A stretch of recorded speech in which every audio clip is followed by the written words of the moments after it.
capture him in the, so they can just tell him and get him, get the people, persuade the people that he's not who he is.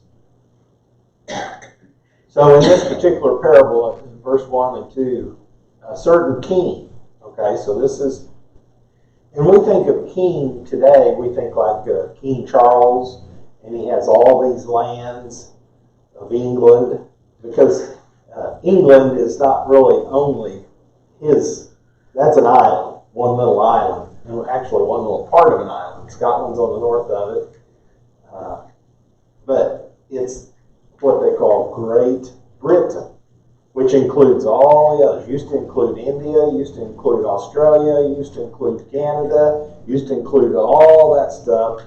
But as they kind of started shrinking over the years, not recently, but past them, this thing is just not working. So I'm going to try to just set it on record. We're going to try to,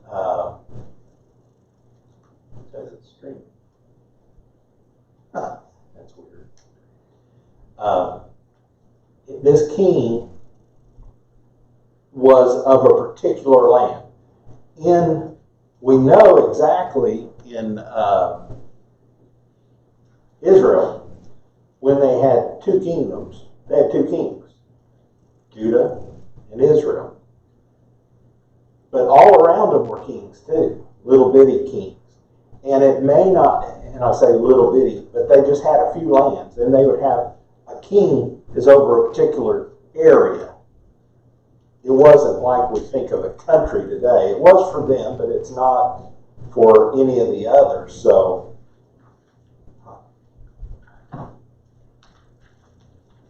it's not even showing the Wi-Fi right now. So this king, and you got to understand, whenever he's telling the story, he's telling it here, the kingdom of God is like. The kingdom of heaven is like unto a certain king, which made a marriage for his son. It says he sent forth his servants to call them that were bidden to the wedding, and they would not come. So he sent out, and in their times, what they would do, they would set up and say, okay, we're getting ready to have a wedding. We're going to send out. It's like we do today. But it wasn't really at a specified time. It's we're getting ready to have a wedding in a couple months, and I'll be sending out an invitation to you, but it'll be quick, and you'll have to come. So that's kind of what he did to them. And everybody turned him down. They said, oh no. They didn't even know when it was, supposedly, the way they were saying here. So, because of that, they were really kind of, the king was downhearted, of course. He was trying to get somebody to come to his kingdom, to come to his wedding for his son.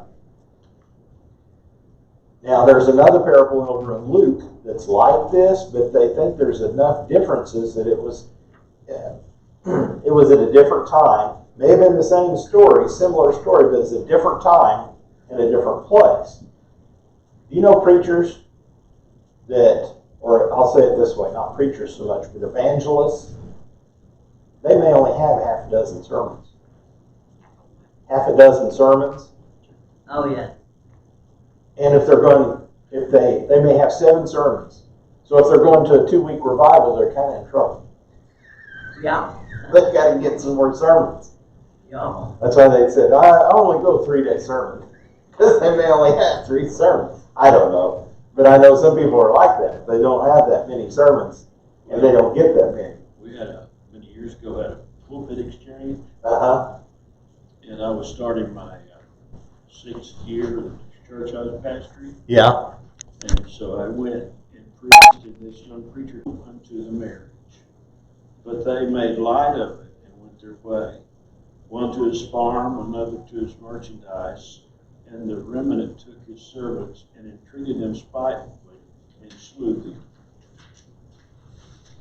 But when the king heard thereof, he was wroth, and he sent forth his armies and destroyed those murderers and burned up their cities. Okay.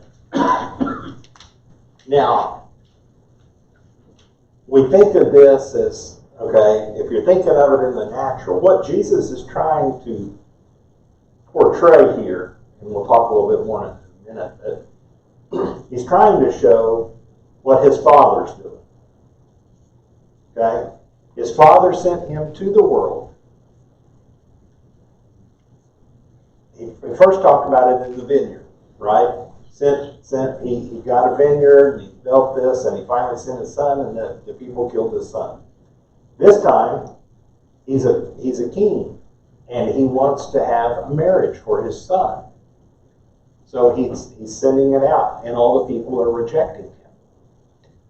Again, that's the Jewish people that's rejecting Christ. He's trying to tell them this particular story. And so when the king heard this, and the people, you go back and read it, and it says that they made light of it. They went their ways, one to his farm, another to his merchandise.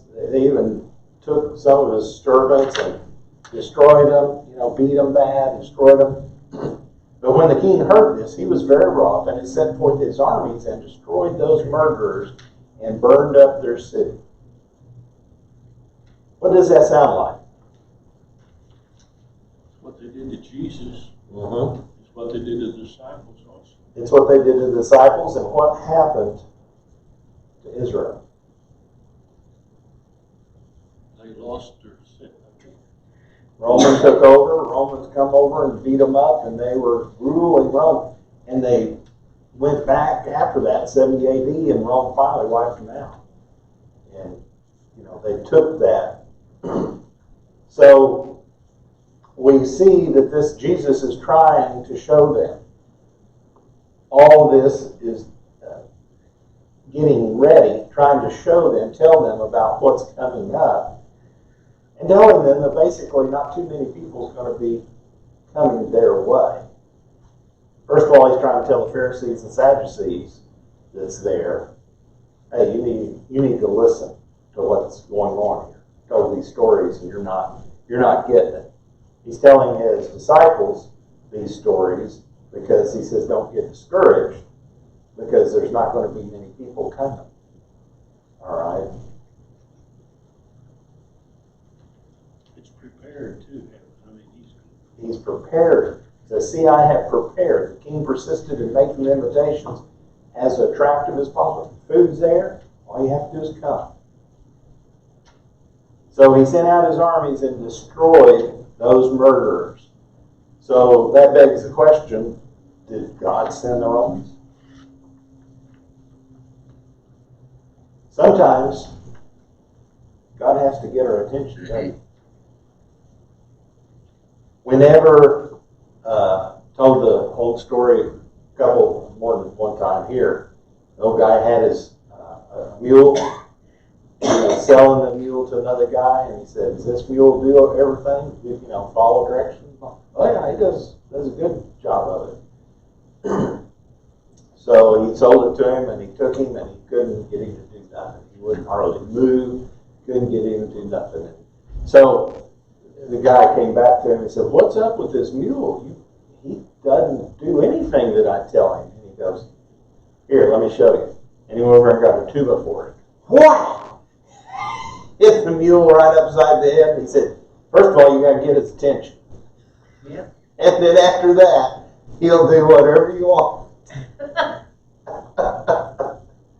So, sometimes God has to get our attention, doesn't he? Yeah. And sometimes it's through sickness, through disease, through things happening that we just, why in the world is this happening to me, Lord? Well, he's like, because you're not listening to me. We hate to say that, but that's what it is. Verse 8 through 10, you want to read that for us, Iris? Then saith he to his servants, The wedding is ready, but they which were bidden were not worthy. Go ye therefore into the highways, and as many as ye shall find, bid to the marriage. So those servants went out into the highways, and gathered together all as many as they found, both bad and good, and the wedding was furnished with guests. Okay.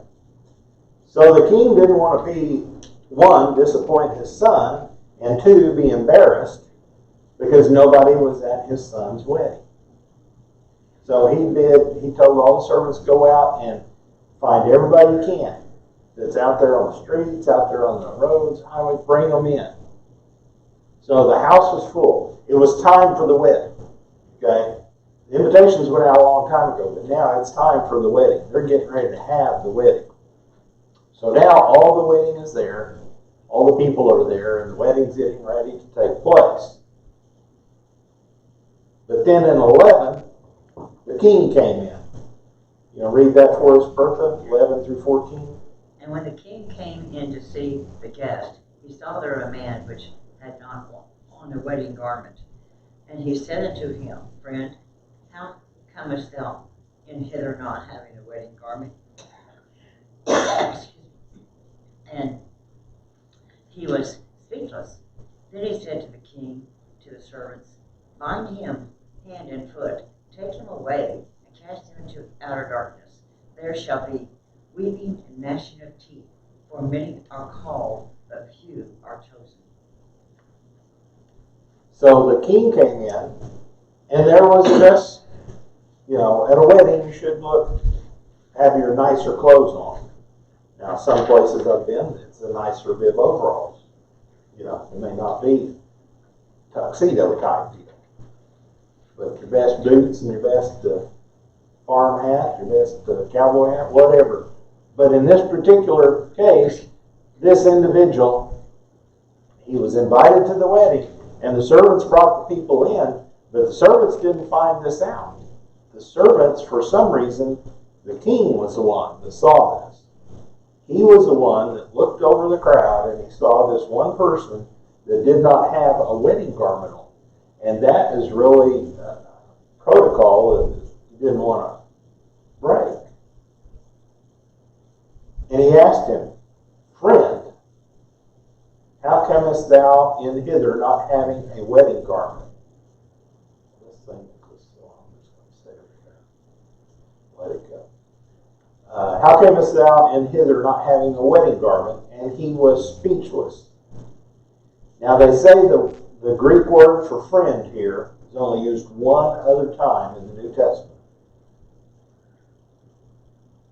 Can you guess where that was? Where that was in the New Testament?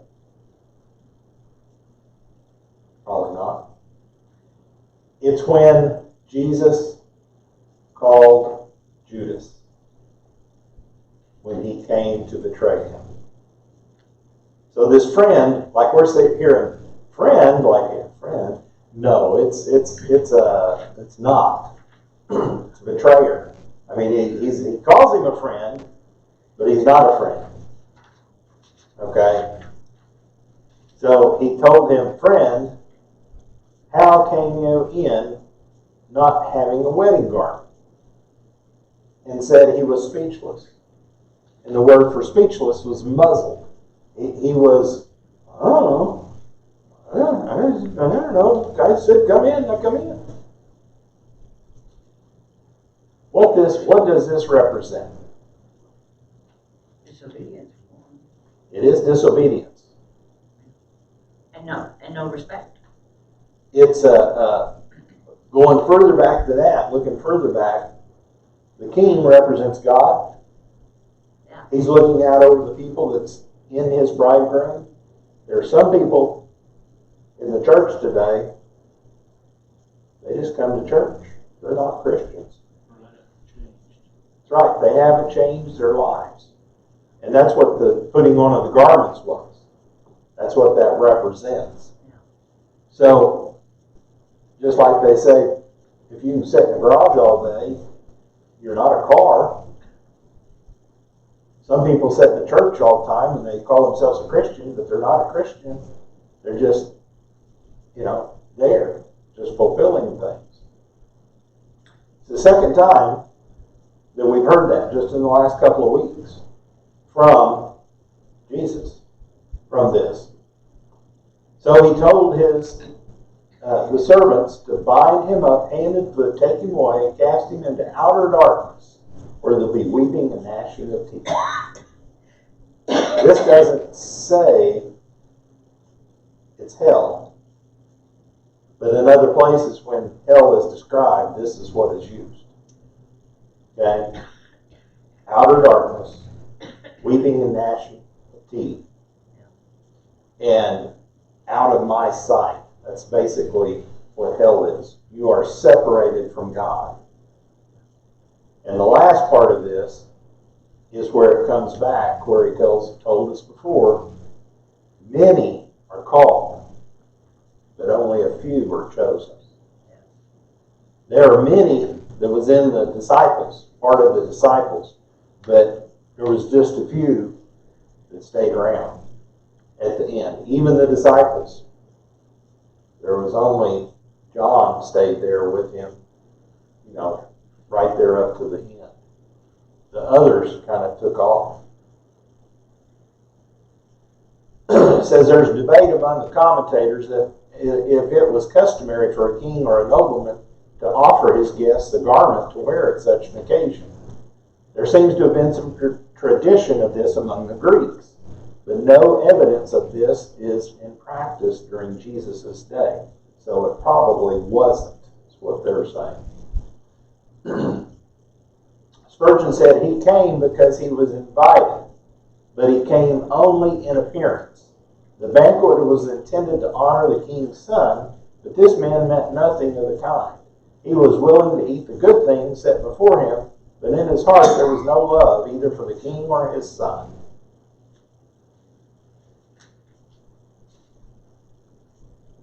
So they pinned him up, they bound him up, and cast him out. I like that last part there. Daryl said, this parable demonstrates those indifferent to the gospel, those antagonistic against the gospel, and those unchanged by the gospel share the same fate. That's right. That's right. We have to be very careful of what, we're not playing games. We are trying to do what God tells us to do. We fall woefully short, I'm sure, but we are trying. And a lot of people, today it seems like they want to go to church to be seen. And that's not a reason. I mean, it is a reason, but it's not a right reason. You ought to go to worship God and be with the other people so they can worship God. Jumping to 15 through 17, says, Then went the Pharisees and took counsel how they might entangle him in his talk. And they sent out unto him their disciples with the Herodians, saying, Master, we know that thou art true, and teachest the way of God in truth. Neither carest thou for any man, for thou regardest not the person of men. Tell us therefore, what thinkest thou? Is it lawful to give tribute unto Caesar or not?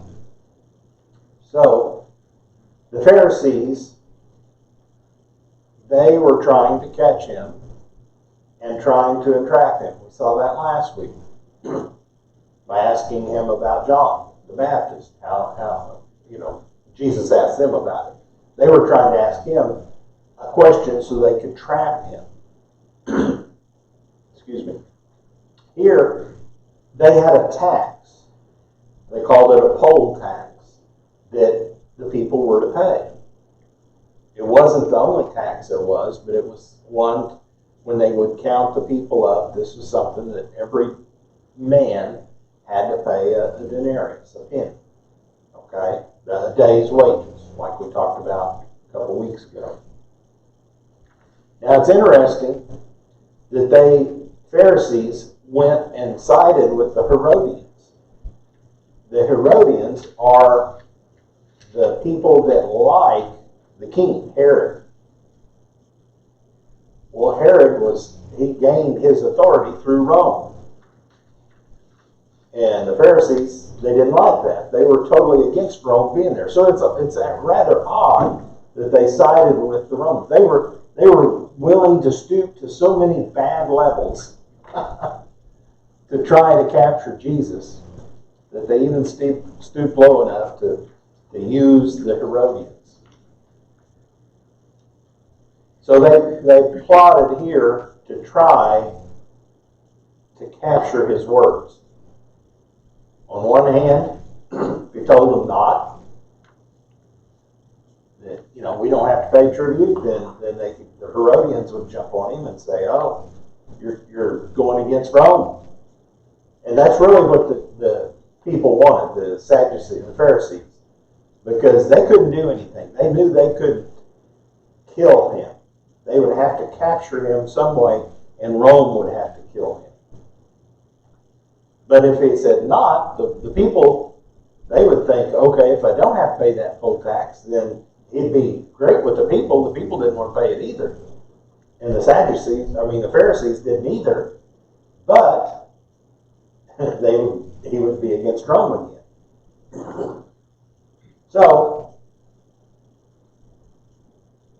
Jesus perceived their wickedness, it says in the next one, 18:19 through 22, Brother Evers. But Jesus perceived their wickedness and said, Why tempt ye me, ye hypocrites? Shew me that tribute money. And they brought unto him a penny. And he said unto them, Who is this image and superscription? And they said unto him, Caesar. Then said he unto them, Render therefore unto Caesar the things which are Caesar's, and unto God the things which are God's. And when they heard these words, they marveled and left him and went their way. Okay. So he answered their question, but he answered it in a way that they didn't think of. They thought there was only two ways to answer it, yes or no. But he said, basically, my paraphrasing, through the spiritual things you follow the spiritual way. Through the physical things you follow the physical way. That's what the tribute was, okay? Whose picture is on it? Okay? That's physical. You're here in this physical world. You have to do whatever you're under authority to do. And Rome was under their authority right now. They were under Rome's authority, so they had to pay the tax. So he told them, go do it. Now, he didn't say pay it, did he? He said, render unto Caesar What's his? what is his. He didn't tell them to go pay the tax. He says, whatever is Caesar's, it needs to go to Caesar. Render unto him. Give it, pay it to them that way. Teaching them that they had to follow that law too. Right. And it says render means give back. It's like, and it is true. The money we have in our pocket right now, what does it say on it? God we trust, United States of America. They printed it up. They're the ones that started this money stuff. It's actually their money. We just earned it some way, but it's their, truly, Rome, just like Rome, it's their money. They minted it. They brought it up. We earned it, but through some kind of job or something. And whatever is God's, you need to give to God. Whatever is spiritual, you need to give to spiritual. It says it established limits, regulates the rights, and distinguishes the jurisdiction of the two empires, heaven and earth. The image of princes stamped on the coins denote that temporal things belong all to their government. The image of God stamped on the soul denotes that all its faculties and powers belong to the Most High and should be employed for His service. So even though we're here and we have to abide by certain laws, we're still ultimately responsible to Christ. 23 through 28, Iris? The same day came to him the Sadducees, which say that there is no resurrection, and asked him, saying, Master, Moses said, if a man died having no children, his brother shall marry his wife and raise up seed unto his brother. Now there were with the 7 brethren, and the first, when he had married a wife, deceased, and having no issue, left his wife unto his brother. Likewise the second also, and the third, for they all had her. So we go from the Pharisees and the Herodians to the Sadducees. Now the Sadducees, they say, was the small. You have at least 4 factions that we know of at this particular time. You had the Pharisees, the Sadducees, the Essenes, and the Zealots. Okay? That was the 4 kind of political, if you want to call it that, political of that system. The Sadducees was the smallest group, but they were the richest group. And they were usually the most powerful group. Now, the Sadducees didn't believe in anything besides the first 5 books, where the Pharisees, they believed in the whole Old Testament up to that time. Okay? All the scriptures and prophets.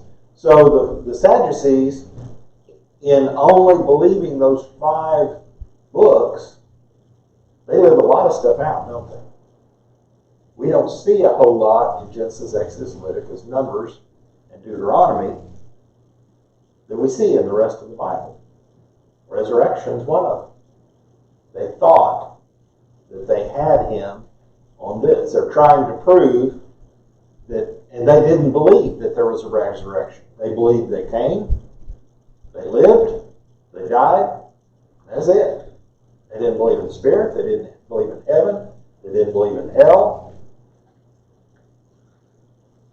They just believed you lived and you died. So, they're asking him a question about the resurrection, trying to catch him into proving their point. Now we remember the Levirate marriage.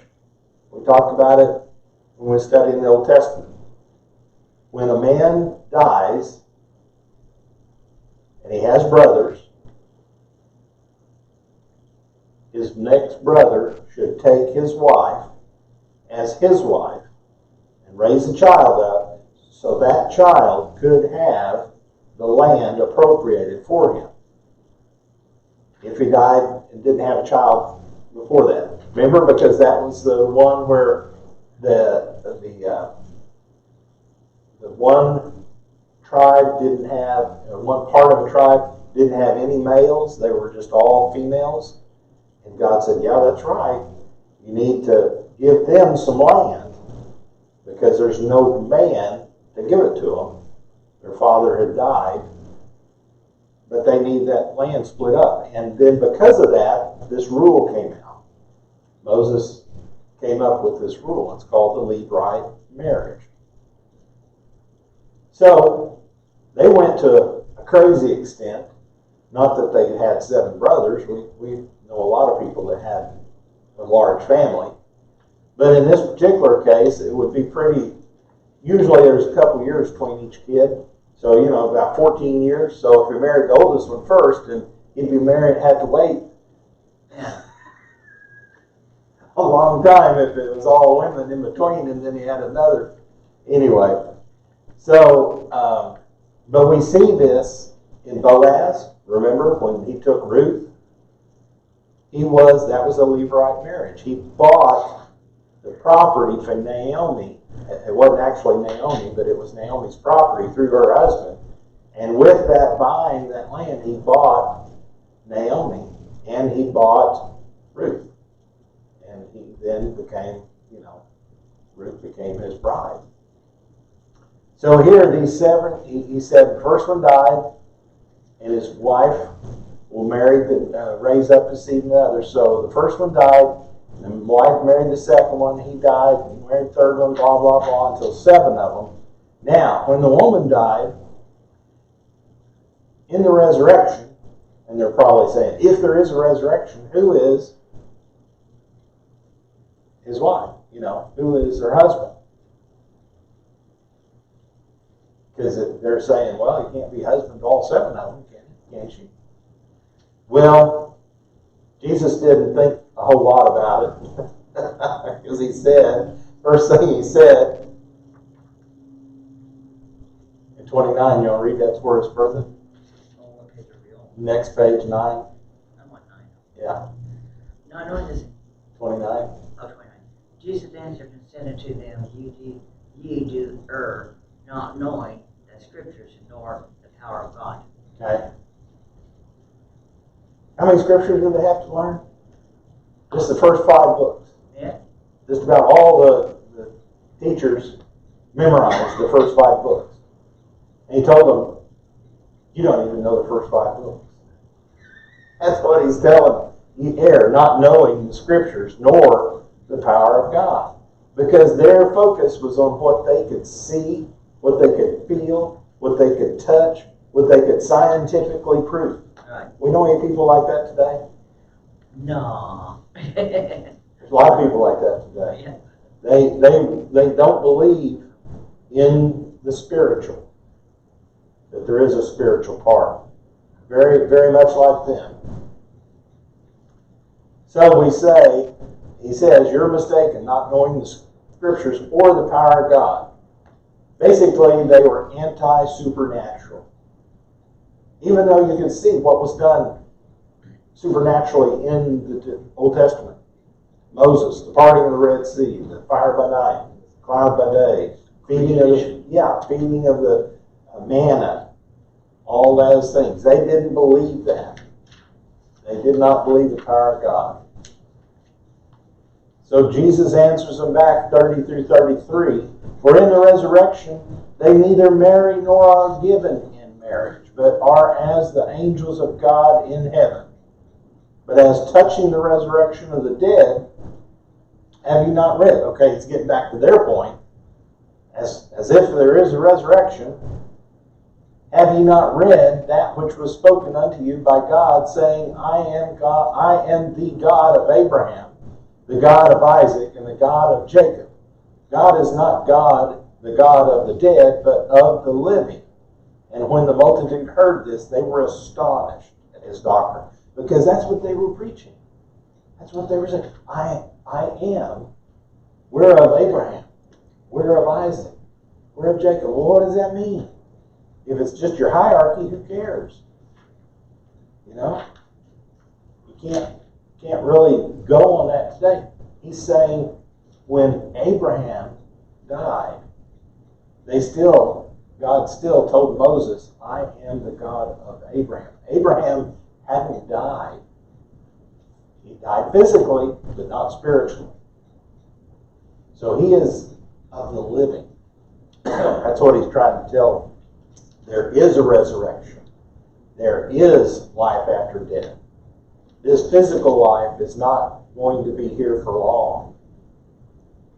One thing that I missed, as many times as I've read this, it says, but are as the angels of God. That's where I kind of stopped. But it said in heaven. I'm talking about the angels that went with the devil. Okay? How are angels depicted in the Old Testament?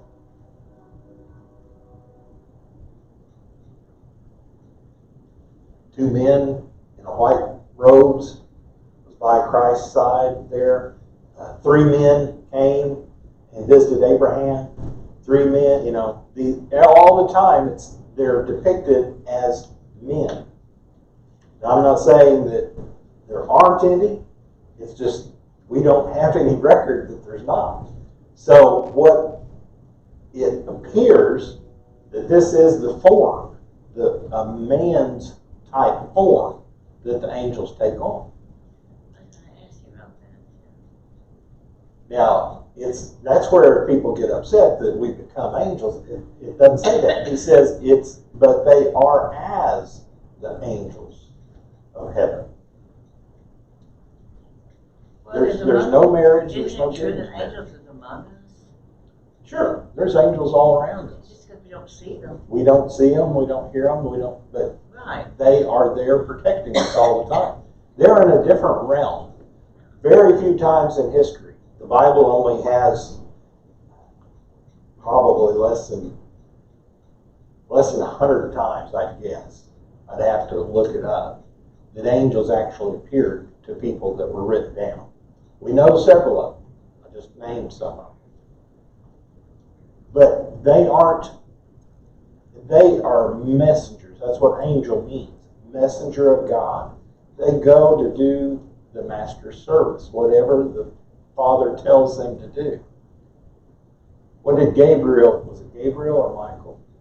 When he went to Daniel. I think it was Michael. I think it was Michael. Whenever he said he fought with the prince of Persia for 21 days before he could answer his prayer, before he could get to him, because he was fighting. There is battles going on all the time around us. We don't see it. Okay? And that's part of that. It's not part of the resurrection. We will, on death, we will join that realm. And then we'll be able to see. Elisha prayed that his servant would see. You know, he got surrounded. The armies of, or the guy's name, surrounded him.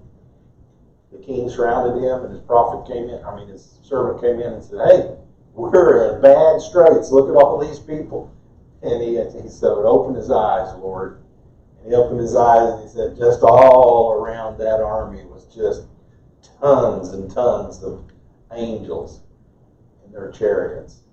So there's things that would literally scare us to death. Every one of the times people sees an angel, almost every time, what does it say? They say, "Fear not."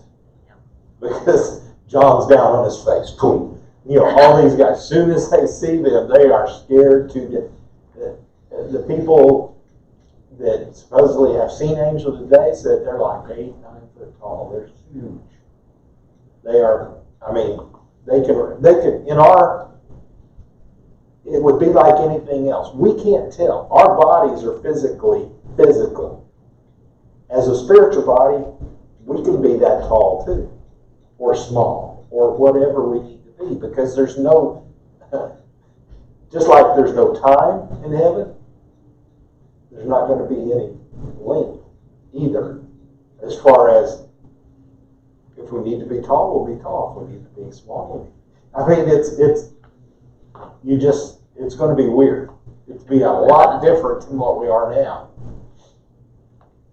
Anyway, I'm carrying on. So he said that when the multitude heard this, they were astonished. Who's the multitude?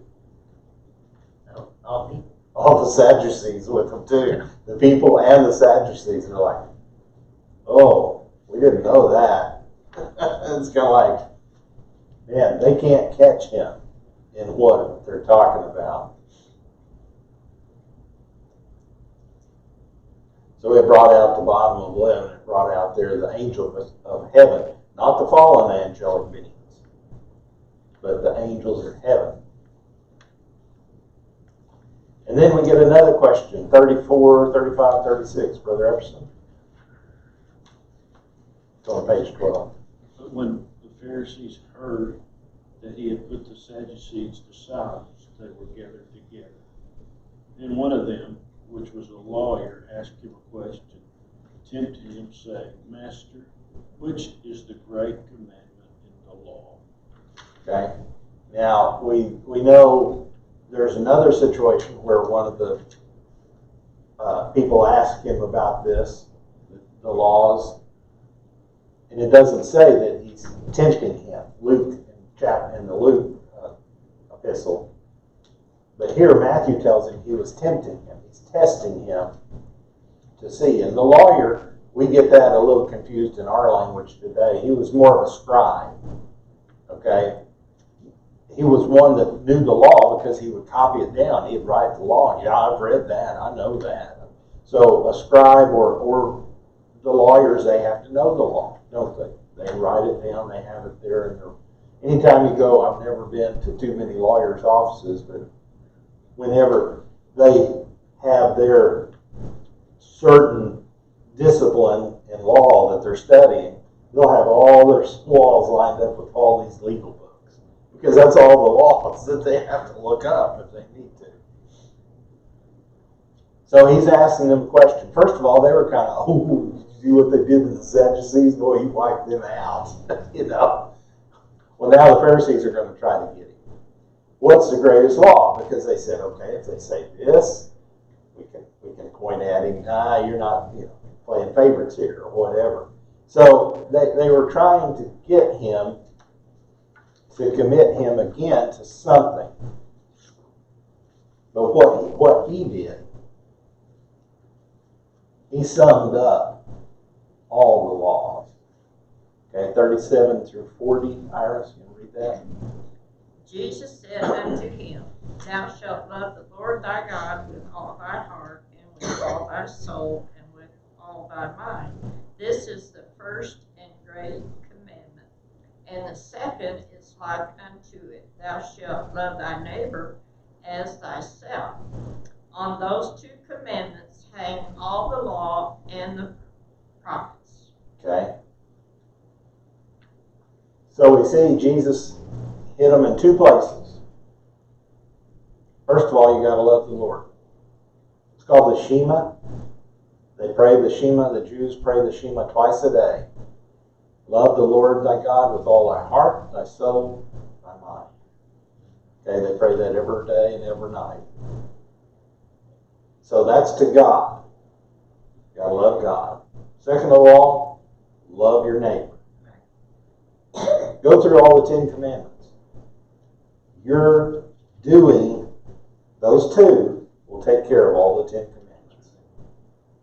He said, if you follow these 2 laws, all the prophets, all the 631 laws, because here again, what we said from the very beginning, we started on this in Matthew, he's trying to get to their heart.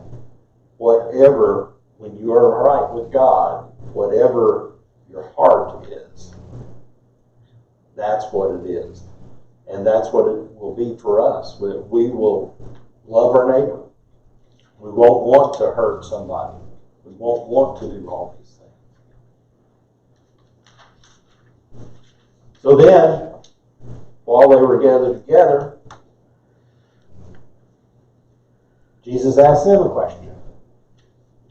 41 says, while the Pharisees were gathered together, Jesus asked them, saying, what think ye of Christ? Whose son is he? He starts asking them questions. Okay? They're learned. They know what it is. He's the son of David. That's what they said in the last part of 42. They said to him, the son of David. Of course he's the son of David.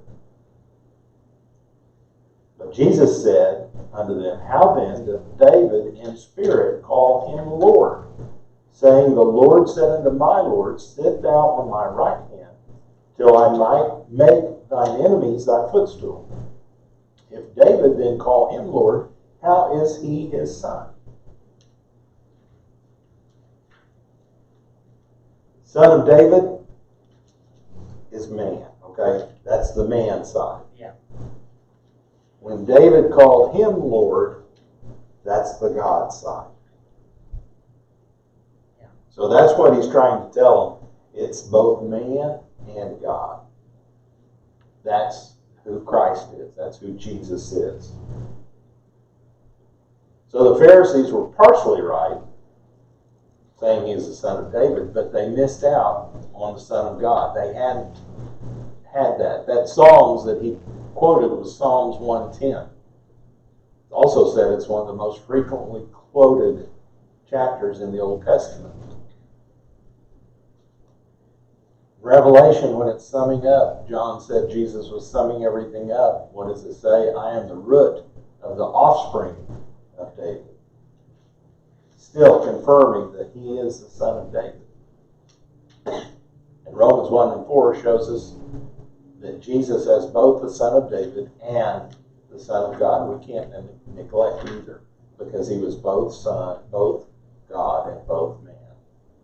Fully God and fully man.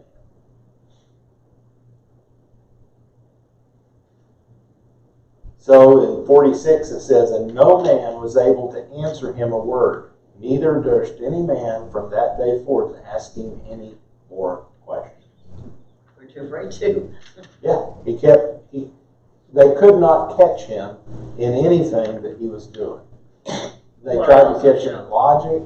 It showed him and them actually their weakness of not studying much. Oh, sure. Well, he knew that from all the time. So, but it was just trying to get them to admit it, trying to get them to see their faults, he was also trying to show that, here again, the disciples, that you got to understand a little bit about what these guys are trying to do. So many times, I know when I was growing up, there were so many things that I thought I knew. As Brother Everson said, thought your dad was not very smart. And then you grew up and it's like, man, he's real smart. It comes with age. It helps. It helps. So. Oh, yeah. I know this, he's been gone a long time now, but he was pastoring one of our local churches and he messed up. And the local church, they had a couple of deacons, who could write you pretty hard, you know what I mean? And so they got on to our sermon that he had messed up. Mm-hmm. And he said, fellas, if you guys knew your Bible better, you'd probably find me messing up a lot more. Oh, yeah. So, Oh, yeah. Yeah. Yeah, many times. I mean, it's amazing how I do it a lot, and I hear other people do it a lot. Your mouth says one thing. I know your mind thinking another, but your mouth says something else. It's just like, how many people did Moses take in the ark with him?